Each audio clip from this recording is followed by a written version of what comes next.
مریم علیہ السلام اپنے کمرے میں ہیں، ایک دم جبریل آتا ہے، فتمثل لها بشرا سویا، بہت خوبصورت نوجوان کی شکل میں آئے تو حضرت مریم علیہ السلام ڈر گئیں، انی اعوذ بالرحمن منک ان کنت تقیا، اللہ کی پناہ چاہتی ہوں تیرے شر سے۔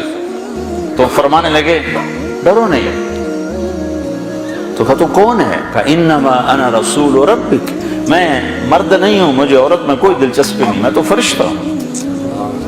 تو میرے پاس کیا لینے آئے ہو؟ کہ اہب لک غلاما زکیا، اللہ تجھے بیٹا دینے لگا ہے۔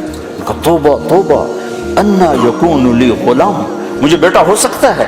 لم یمسسنی بشر، میری شادی کوئی نہیں، ولم اک بغیا، میں بد کردار غلط عورت نہیں ہوں۔ بیٹا ہونے کے دو راستے ہیں، ایک صحیح شادی وہ میری ہے نہیں، ایک غلط زنا وہ میں کر نہیں سکتی، تو مجھے بچہ کیسے ہوگا؟ قال کذلک، کہا بہت آسان، قال ربک،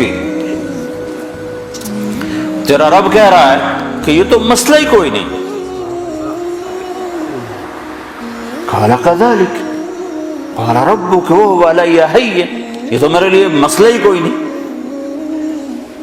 تو جبریل آگے بڑھے تو وہ گھبرا کے پیچھے ہٹے، اب پیچھے دیوار آ گئی، اب آگے کہاں جائیں تو ایسے لگ کے کھڑی ہو گئی۔ جبریل تسلی دے رہے ہیں، ڈرو نہیں مریم، ڈرو نہیں ڈرو نہیں ڈرو نہیں۔ ان کے قریب آئے اور یہاں سے پکڑا، یہاں سے کرتے کا آستین پکڑا، جسم کو ہاتھ نہیں لگا، یہاں سے پکڑا اور دور کھڑے ہو کر پھونک ماری۔ اس پھونک کا بچے کے پیدا ہونے سے کیا تعلق؟ زولوجی کا علم کیا کہتا ہے کہ اس پھونک کا یہاں کیا تعلق ہے؟ لیکن ادھر کا ادھر پھونک ماری اور ادھر 9 مہینے کا بچہ پیٹ میں تیار ہو گیا۔ حمل نہیں ٹھہرا کہ حمل ٹھہرا، کس کس کو جواب دیتی، کیا کیا بہانے تراشے جاتے، ایک دم حمل ہوا، فحملته فانتبذت به مکانا قصیا، ایک دور جگہ پر گئی، فاجاءها المخاض اذا جذع النخلہ، درد شروع ہوا بچہ پیدا ہونے کا، ٹیک لگائی کھجور کے تنے سے، ساتھ ہی بچہ پیدا ہو گیا۔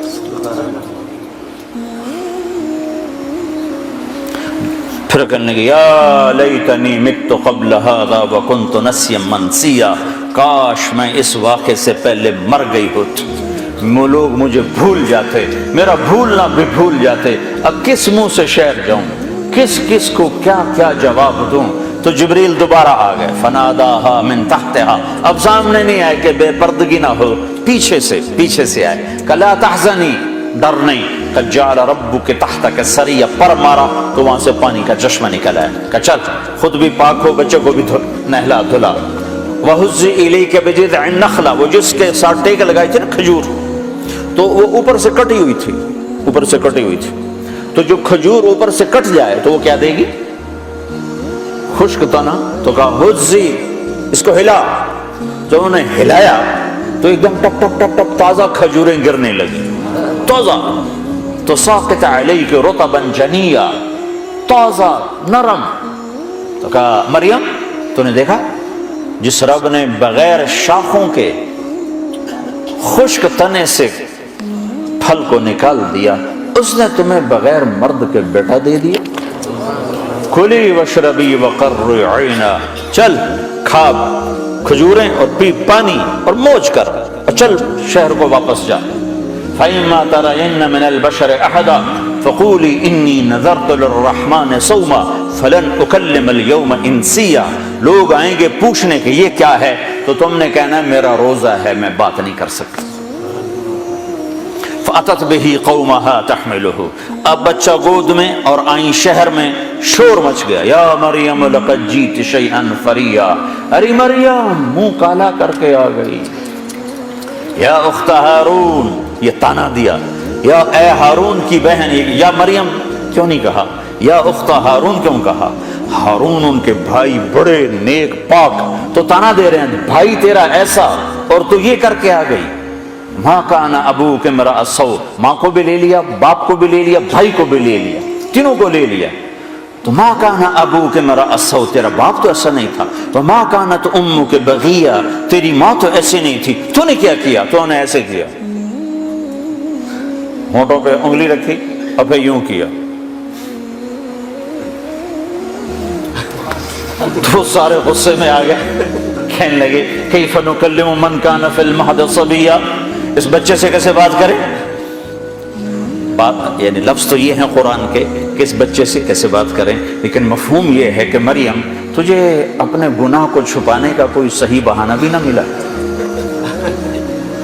اصل مقصد یہ ہے کہ تمہیں گناہ کو چھپانے کا بہانہ بھی نہ ملا، تو کہتی میرا نکاح ہے، چپکے سے حضرت زکریا نے کر دیا، کہہ رہی بچے سے بات کرو، گناہ چھپانے کا بھی تو طریقہ سیکھ۔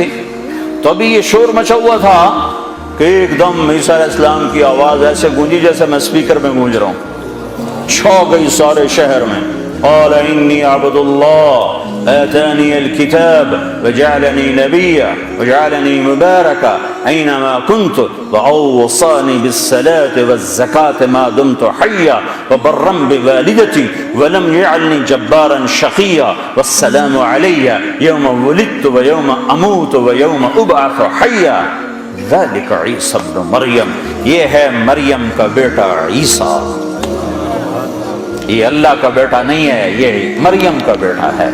اور اتنی لمبی تقریر جو میں نے آپ کو سنائی قرآن میں، عیسیٰ علیہ السلام نے اتنی لمبی تقریر کی۔ تو میرے بھائیوں، قرآنی واقعات سے اللہ ہمارا ایک ذہن بناتا ہے کہ میرے بندو یہ ساری کائنات اللہ کے قبضے میں ہے، یہاں وہ ہوتا ہے جو اللہ چاہتا ہے۔ تو اس سے آگے اللہ پھر مطالبہ کیا کرتا ہے؟ ایک مطالبہ کرتا ہے کہ اس دنیا میں تم ایک کام کرو، ایک کام کرو، چونکہ ساری کائنات میرے قبضے میں ہے، ساری کائنات میرے ہاتھ میں ہے، تو تم میری مان کے چلو، بس یہ میری مان کے چلو۔ جس زمین پر چلتے ہوئے اللہ نے بنائی ہے اس پر پاکیزہ بن کے چلو، اس کو زنا کا اڈا نہ بناؤ، اسے جوے شراب کا اڈا نہ بناؤ، اسے قتل و غارت کے اڈے نہ بناؤ۔ یا آسمان کی روشنیاں تمہیں اللہ نے دی ہیں، ان روشنیوں میں اللہ کے شکر گزار بنو، نافرمان متکبر نہ بنو، کہ زمین آسمان اللہ کے غلام ہیں، تم بھی اللہ کے غلام بنو۔